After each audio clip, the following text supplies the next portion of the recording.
All right, guys, welcome to a new episode of the Gentlemen's Club. Today I have my brother here. You want to introduce yourself? What's up, y'all? My name is Jay. I am the creator of the Zone, and yeah, that's Yeah, it's lovely to have you here as a guest.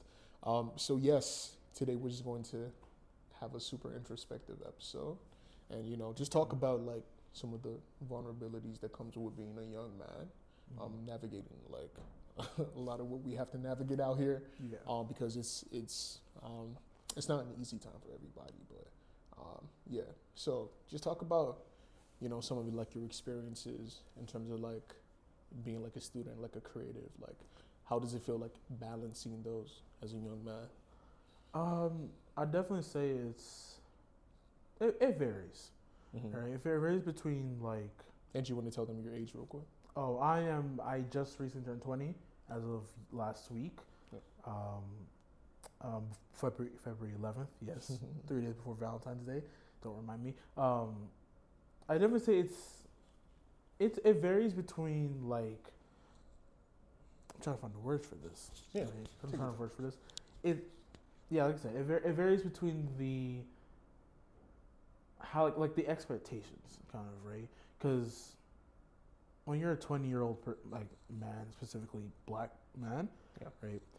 The expectations is like, oh, you're supposed to have like not like there's like a certain amount of like, Money, yeah, material possession. yeah, right. So right now I'm as broke as a freaking feather right now. Mm. But like you like, it's so hard to find these words Yeah, take your because time. yeah, it's hard to find these words. So it's like because I've been living in Toronto my whole life, and I ventured out to like other countries, Jamaica, Barbados. I ventured out to those, right? But sometimes I see the life that I have, and I'm like, you know what? Maybe what I have now is fine, but I definitely want to earn more, right? Because Mm. in my household, I don't believe in handouts. My mom, she likes to give me like do allowance and stuff, but I always tell her no, I want to earn the money I have, right? Because so I could do my own thing, Mm. right? So I Where do you feel that rush comes from though? Do you feel like it's like an external pressure of like wanting to like, do your own thing and like be your own boss, yeah, so to say? I think that's where it really comes from because like I've always I have like I said I have two I both my parents are here. They provide everything, right? But sometimes I feel like I'm not doing much because yes, my parents say as long as I'm going to school, they'll pay for my phone bill, press the car, whatever. Yes, but I also want to help them too. And it's really nowadays it's very difficult to like find a job. Right now, it's not Mhm. just me for me, but for every like teenager that's out there, it's very difficult to find one. Right, so even like the smallest jobs I'll pick up, and I'm trying to learn from that. Like this is the reality of it, Mhm. right? If I were to leave and go on my own, I'd be be very royally screwed because now you live in a society now where jobs is like you have to have a certain set of skills Right. to do the smallest of things. Like I've applied to Walmart multiple times Mhm. and I got rejected by multiple times even though they need employees. Mhm. But like, nowadays you need to like get like, oh, you need to be able to lift this many boxes or you need to be able to reorganize or certain details. I'm just like all of that. So it definitely comes from like the rush of being able to get somewhere on my own, Right. roughly, right? So So those external pressures and yeah, I don't know, like I feel like, do you ever think like there's a balance that can be struck there in terms of being ambitious and also having the understanding that I don't need to rush to get to somewhere? Because in my experience, like I feel like with you know, somebody coming from being a young guy. Yeah. Like when I was younger in my 20s, like I had that external feeling of I'm trying to be somewhere, right? Me in my 30s, I'm 30-year-old Yeah. today, but it's like I remember, like then it was like, bro, like I gotta go Yeah. get this, like, get this cause money, like get this you know, thing, cause yeah. like you looking through social media, etc., and it's like you see like a lot of your peers like shining, like getting Yeah. the cars, like whatever. So like I wonder, like, do you feel like there can be a balance that can be struck there between being ambitious and not rushing to be in a certain spot? Because like, what is the spot, right?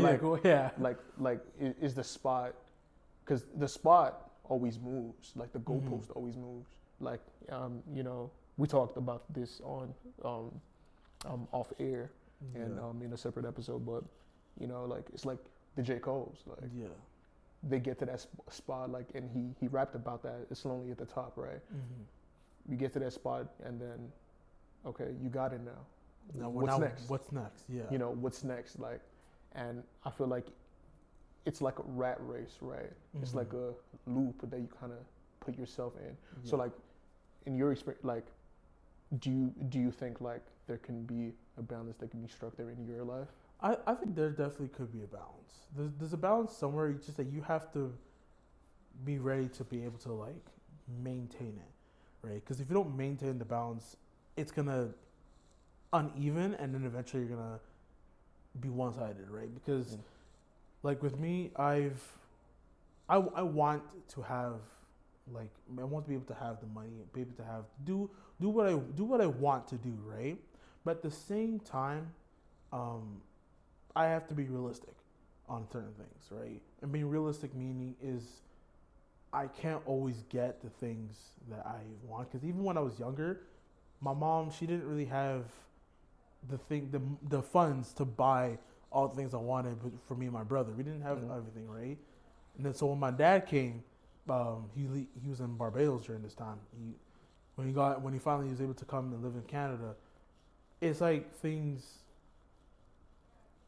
it's kind of like things evened out, right? So my dad was here. They're both working now, and growing up, I realized that my parents, they did a lot of stuff to be able to get to a place now where we're able to have things. Yeah. Maybe not everything we wanted, Yeah. but definitely be able to have certain stuff to get, right? And now that I'm 20 years old, I want to be able to like help out with that, right? Be able to pay for groceries and stuff, right? I don't want my parents to always be doing things. I don't want to rely on my parents to go see a movie or something, right? So I definitely think there is a balance. It's just that you can't be too dependent on one thing, because if you are, it's going to tip the scales a bit. Right. Because it's sorry to interrupt you. No. But yeah, because like that's genuine intent, right? Yeah. But what I tend to find with, especially like younger guys like yourself, it just becomes a thing of, you know, and I'm sorry for this choice of colloquials, but like good things can be perverted, right? Yeah. So like good intent of, you know, I want to be stable economically and I want to help out my family, can easily be flipped into this materialistic like thing that's happening with, you know, a lot of younger guys of, I want to have this thing right now, and the minute I have it, it's just a conduit to impressing people and, you know, showing like, you know, the status that I've attained. You know what I'm saying? So that's why I was asking you that question about, you know, how you can find the balance between ambition and, you know, just having genuine good intent. But you mentioned something, you said a phrase that I kind of caught on to. I can't always get the things that I want. Yeah. And I love that, especially like when you stretch that idea to even being balanced and stable economically or being rich, right? You know, and this is my philosophy, right? And it's it's rooted in like my theological framework and my faith, right? Like even when you get that, you get the riches, you get whatever. It's still a discipline of that phrase that you said. I can't always get the things that I want because when you're stuck in that kind of like loophole, it becomes a thing where it's like, I don't know, it becomes you being more consumed by the things you consume. Yeah. You know what I'm saying? Yeah, I get what you. So it's like that's what like I'm always like trying to put myself in a frame of mind to remember like, bro, like, okay, like even if you get to that point and scale over to that other side and get all those things you want, the way you lived prior to that, you know, almost has to be brought into that, because it's like you gotta operate with the mentality that, bro, like I can't let these things consume me. That's when a lot of people feel like a sense of purposelessness, right? And I know, like, you know, philosophically, when you're talking about Epicureanism of, you know, I might be butchering like the whole philosophy behind it, but you know, that like pleasure is the highest meaning in life, you know, and that tends to be the thing that happens with a lot of younger guys. So I feel like if we could just tame those expectations, I feel like it's really going to help us like not feel purposeless in terms of one, in the chase of that certain thing, and also in living with that certain thing. So that's exactly why I was asking about that balance. Yeah, of course. Moving forward, I guess another question I would just want to ask you is like, do you feel any mental challenges in terms of what's it called? Comparison, like comparing yourself to like other people and their expectation, especially with being a young guy? I have actually multiple times back in high school. I was like, I would compare myself sometimes to people, and I'm just saying, like, for the record, that is not a very good thing. You can't compare yourself to someone else, because in my household, in my mind, God made you in one image, okay, and that is the image that you have, that you keep, right? My image is a person who is kind, warm-hearted, who cares about other people more than himself, and someone who just generally is a nice all-around person, right? When I was in high school, I used to compare myself to some of my friends, and it led me down a path where I did not really enjoy, right? And I had to dig myself out of that hole to realize that, like, you're you can't change that, right? You can't change yourself. And I had to really get reminded of that, because I'm just like, there's nothing, you can always change, yes, but you can't really change the person who you are. You can't really change who you are, because that is what God made you. Right. That's how God made you, right?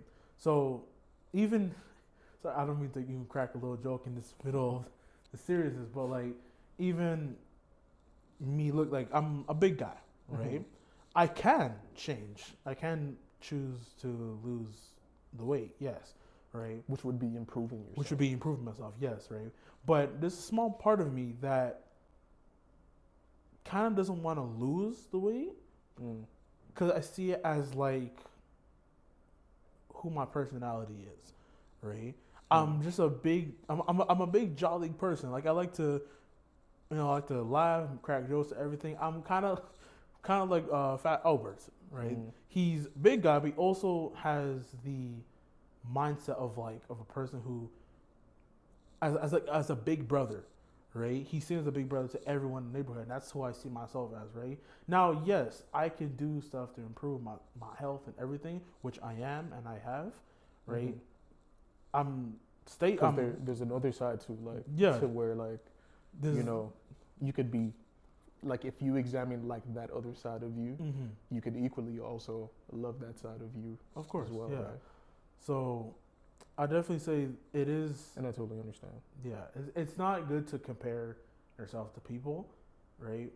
But you also have to remember too that, like, you can't, like I said before, you can't really change yourself, because when you change yourself, to fit that person or be like that person, it's just gonna make you miserable.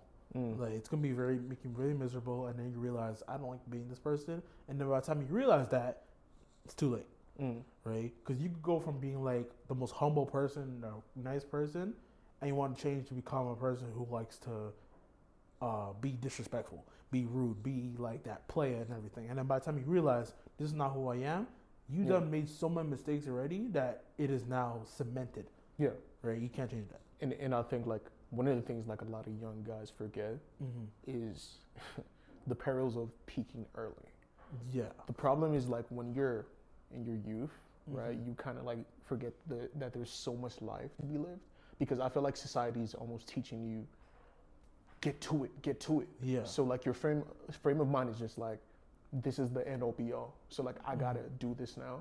But the problem is if you attain that peak so early in life, and the Bible talks about it, and like it's only a downstream. Like there's only going down. You know what I'm saying? Yeah. But slow incremental peaks, you keep going up, and there's no limits to that, right? No, there's not. Especially with, how it can look different in different seasons, different ages, you know what I'm saying? Yeah. But like, I definitely relate with that idea of like comparing a lot of people, because me too, like that's the way I was too, like in my 20s. Yeah. And it's like, just watching other people and how easily they can get certain things. You could be like, dude, like that guy bags the chicks, that guy does this, but it's like, you've never like really weighed up the outcome of their decisions, like where that leads to, you know what I'm saying? Yeah, of course. So like, I feel like we tend to like compare in terms of what we see surface level, and not like actually what plays out, in the future, or even sometimes momentarily, right? Because again, like we talked about, like, not wanting to change one's core essentials, and I feel like that's where like a lot of younger guys get it twisted, right? Yeah. Like your core essentials about, like you mentioned, about being kind, being personable, etc. Like, we can't change that. Like you said, like it's God given, right? Yeah. It's God given, so it's like it's something you intrinsically have, right? But the problem is, and I'm so happy you're dealing with that, from a great mental space. Me personally, when I was a kid, like I wanted to change some of those features. I wanted to change some of those features because just living in the realm of comparison, it's like, am I not getting those results they're getting because of who I am, and ignoring like these are intrinsic God-given features that I can't change about myself, So I love that you're in that mental space as well. And, again, it's just bridging the gap between changing and improving, right? Because again, we mentioned about the improving your physicality, right? Yeah. You could equally love the other side of yourself and keep the same core essentials that you have. But the problem is the instant gratification, right? Yeah. Dude, like you're looking at these fitness influencers, and all you're looking at these guys. You don't know what they be doing. Like you could be setting a mind, like you'd be looking at all these, like you said, the fitness influencers and everything, and you're like, damn, I want to be like them. I want to be like fit and everything. And you can, right? But at the same time, like you said, you don't know what they're taking. They could be taking all kinds of steroids. Trust me. Like, I know the backstory. But like you never know, right? Because if they say, oh, you can get like this in like 30 days or whatever, you have to call bull crap. Because in 30 days, I cannot go from looking like this to that. There's no way. And that's why, like, bro, health is not a spectrum. Health is not because I have this body. And that's where being grounded in your mentality really helps you to, like, wean out, like, the comparison. Dude, like, just because somebody's bigger, does not mean they're less healthy, right? Because they might have the fit body, but dog, like what it takes to maintain that car is insane, first of all. And secondly, bro, like you see some of these guys' blood tests, like no, they're not healthy. You know what I'm saying? Yeah, like you are, like, sir, you may be buff, but you have absolutely no vegetables in your system. Yeah, you only have protein. Yeah, You and get protein is nice, but when you that's the only thing you eat, you're causing yourself something, right? I'm a protein buff too. And literally, you don't like, you don't have, you could be big and healthy at the same time. Like, yes, I'm big, but I'm also healthy. My mom makes sure I eat my stuff. Yeah. Right. And I do. I'll eat, like, I'll drink smoothies sometimes. I'll eat my vegetables, my fruits, and everything. Right. Yes. Once in a while, I'll splurge down something else. That's not the thing. Yeah. You could even maintain being big, and like maintaining your size. Yeah. Because I know, like, you got to get on more protein. Like, if you wanted to even keep, like the size because you're big and strong too. Yeah. You know what I'm saying? You could do that and burn fat simultaneously and not necessarily reduce the weight. So this is where, like, wisdom, comes from. You know what I'm saying? Yeah. Because it's like, I don't got to be like these people, but I can improve myself. Yeah. Right? I want to be able to, talk better, like feel better. You know what I'm saying? Like, that's literally all it is. Like, I'm not trying to do nothing to, like, please, people, like, you know what I mean? So, like, that's what, like, I definitely, like, I love your mentality, man. Like, it's something that's not coming from young guys, Yeah. And the sky's the limit, especially when you have that mentality of, like, I want to be balanced in my view, to be, to tame my expectations from ambition, and also, know that I can be a person that's, like, wanting to work better to improve myself, but at the same time not compare my results and expectations according to, societal standards and norms. Yeah. So I appreciate you. Yes, that's be my brother Jay. Very, very fruitful conversation we've had today. And I hope you guys can glean a lot of wisdom from it. And this has been the Gentleman's Club. We'll see you on the next episode. Stay blessed.